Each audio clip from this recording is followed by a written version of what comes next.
Assistant டைரக்டராக work பண்ணியிருக்கேன். லைட்மேன்னு சொல்லுவாங்க இல்லைங்களா, அந்த தெர்மோகோல் பிடிக்கிறது, பிளாக் கிளாத் பிடிக்கிறது.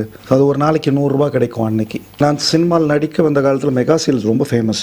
அப்போ தான் இன்ட்ரடியூஸ் ஆச்சு. ப்ராக்டிக்கலாக எல்லாம் டீ காஃபி எடுத்து கொடுக்குற ஒர்க்லேருந்து பண்ணியிருக்கேன். விஜய் வந்து அப்பவும் இப்போவும் நான் பார்த்த விஜய் வந்து அப்போ இருந்து அந்த இன்ட்ரோவர்ட் தான். ஸோ அவர் ஃப்ரெண்ட்ஸும் சொல்லியிருக்காரு, இல்லை அவர் தனிப்பட்ட மூடியெல்லாம் ஜாலியாக இருப்பார். பட் தெரியல, நான் அவரை பார்க்கும்போது இருந்து அது இன்ட்ரோவர்ட்டுங்கிறது விஜய். பட் எங்கேயாவது நின்னாருன்னா ஒரு நிமிஷம் எப்படி இருக்கீங்கன்னு கேட்டு போகிறாரு. ஊர்லேருந்து வந்ததே நடிக்கிறதுக்காக தான் வந்தேன் சார், நம்ம வேறு எந்த இதுவும் கிடையாது.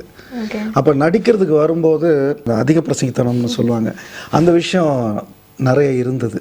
ஓப்பனாக சொல்கிற, பாலு மகேந்திரா சார் எனக்கு ஒரு அவருடைய பற்றையிலிருந்து நான் பிரேக் ஆகி வருவேன் அப்படிங்கிற கால்குலேஷன் இல்லை. எங்கேயோ ஒரு இடத்துல சினிமா பிரேக் வரும்னு தெரியும், ஆனால் அது ஒரு மோதிர கையில் தான் கொட்டு போடணும் அப்படிங்கிறது தெரியல. காட்ஃபாதர் இருக்கிறவங்க வெற்றி பெற்றிருக்கிறாங்க, நான் இல்லைன்னு சொல்ல. பட் அதில் ஃப்ளாப் ஆனவங்களும் இருக்கிறாங்க. அப்படி காட்ஃபாதர் எல்லாம் வந்தவங்க 2-3 பேர் இருக்காங்க. இப்போ கூட விஜய் சேதுபதி காட்ஃபாதர் இல்லையே. ராமகிருஷ்ண பரமஹம்சருடைய வாழ்க்கை வரலாறு பயோகிராஃபி, அதில் வந்து ராமகிருஷ்ணராகவே நடித்தேன். காளியம்மா கோயிலில் ஷூட். இங்கே வயசானவங்க எல்லாம் காலில் விழுந்துட்டாங்க. தாக்கூர் தாக்கூர் குரு மகாராஜ் அப்படின்ட்டாங்க. நான் சொல்கிறேன், அவகிட்ட ஹிந்தியில் சொல்கிறேன், ஓ அஸ்லியே மேன் நக்லியும் அப்படிங்கிறேன். சான்ஸே இல்லைண்டா, அப்படியே இருக்கிறீங்க, அப்படியே இருக்கீங்க.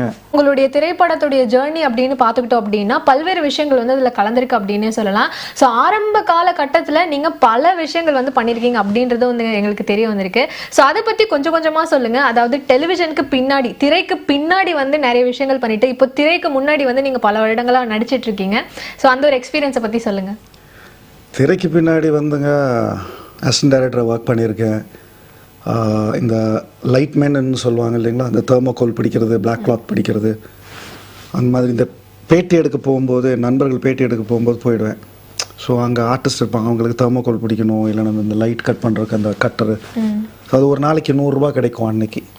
ஸோ அதுக்காக அந்த மாதிரி நிறைய ஒர்க் பண்ணியிருக்கேன். அப்புறம் ஏடியா வந்து அந்த டைம் மெகா சீரியல், நான் சினிமாவில் நடிக்க வந்த காலத்தில் மெகா சீரியல்ஸ் ரொம்ப ஃபேமஸ். அப்போ தான் இன்ட்ரடியூஸ் ஆச்சு. நிறைய பாம்பேயில் இருந்த கம்பெனியெல்லாம் எங்கள் அப்போ தான் ஓப்பன் பண்ணாங்க. ஸோ அவங்களுக்கு இங்கிலீஷில் ஸ்கிரிப்ட் வேணும். ஸோ இவங்க தமிழ் ஸ்கிரிப்ட் என்கிட்ட கொடுப்பாங்க, நான் அது இங்கிலீஷில் அந்த மீனிங்கோட. ஸோ இந்த டிரான்ஸ்லேஷனில் மீனிங் மிஸ் ஆகிடும், லாஸ்ட் இன் டிரான்ஸ்லேஷன் சொல்லுவாங்க. அந்த மாதிரி மீனிங் மிஸ் பண்ணாமல் உட்காந்து எழுதி கொடுப்பேன். அதை அவங்க சொல்லுவாங்க, ஒரு நாளைக்கு 10 எபிசோடில் எழுதி கொடுக்கணுன்னு. டிரைவின் இருந்தது அப்போது. காலைல 8 மணிக்கு உட்கார வச்சா சாயந்தரம் 8 மணி வரைக்கும் அங்கே தான் உட்காருவேன். ஸோ பிரேக்ஃபாஸ்ட்டு, லஞ்சு, டின்னர்லாம் வந்துடும். அப்படியே அவசரமாக எழுதி கொடுத்தா எடிட்டிங் பண்ணி கொடுப்பேன். அந்த ஒர்க் பண்ணியிருக்கேன். ப்ராக்டிக்கலாக எல்லாம் டீ காஃபி எடுத்து கொடுக்குற ஒர்க்லேருந்து பண்ணியிருக்கேன். ஓகே. ஸோ இப்போ வந்து உங்களுடைய முதல் படம், அதுக்கான ஆப்பர்ச்சுனிட்டி வரும்போது கண்டிப்பாக வந்து நீங்கள் பல யோசனைகள் வந்து உங்கள் மைண்டில் வந்திருக்கும். இந்த ரோல் சூஸ் பண்ணலாமா, இல்லை வந்து நமக்கு வாய்ப்புகள் தேடி வருமா அப்படின்ற பல கேள்விகள் வந்து உங்கள் மைண்டில் இருந்திருக்கும். அந்த ஒரு விஷயத்தை நீங்கள் எப்படி பிரேக் பண்ணி கான்ஃபிடென்ட்டாக வந்து படத்துக்குள்ளே வந்து நடிக்க ஆரம்பிச்சிங்க? இல்லை, நான் ஊர்லேருந்து வந்ததே நடிக்கிறதுக்காக தான் வந்தேன் சார், நம்ம வேறு எந்த இதுவும் கிடையாது. அப்போ நடிக்கிறதுக்கு வரும்போது பேசிக்கலாக வந்த புதுசில் பயங்கர இதாக இருப்போம், ஸ்பீடு ஜாஸ்தியாக இருக்கும். அது பண்ணும் இது பண்ணும் அதை பண்ணும், அது இந்த டைரக்டர் சொல்கிறது காதிலே போகாது. இந்த என்ன சொல்லுவாங்கன்னா அந்த அதிக பிரசங்கித்தனம்னு சொல்லுவாங்க, அந்த விஷயம் நிறைய இருந்தது. ஸோ பட் நான் இந்த விஷயங்கள், இந்த அசிஸ்டன்ட் டைரக்டர் ஒர்க்கெல்லாம் ஏன் பண்ணினேன் அப்படின்னா, இப்போ நீங்கள் ஒரு டைரக்டர்னு வைங்களேன், நீங்கள் என்கிட்ட ஒரு விஷயம் சொல்கிறீங்கன்னா உங்கள் மொழி எனக்கு தெரிஞ்சிருக்கணும். ஆமாம், அப்போ தான் எனக்கு ஈஸியாக விளங்கும். ஸோ அதுக்காக சைடில் அதெல்லாம் கற்றுக்கிட்டேன். ஆனால் ஓப்பனாக சொல்கிற, பாலு மகேந்திரா சார் எனக்கு ஒரு அவருடைய பற்றையிலிருந்து நான் பிரேக் ஆகி வருவேன் அப்படிங்கிற கால்குலேஷன் இல்லை.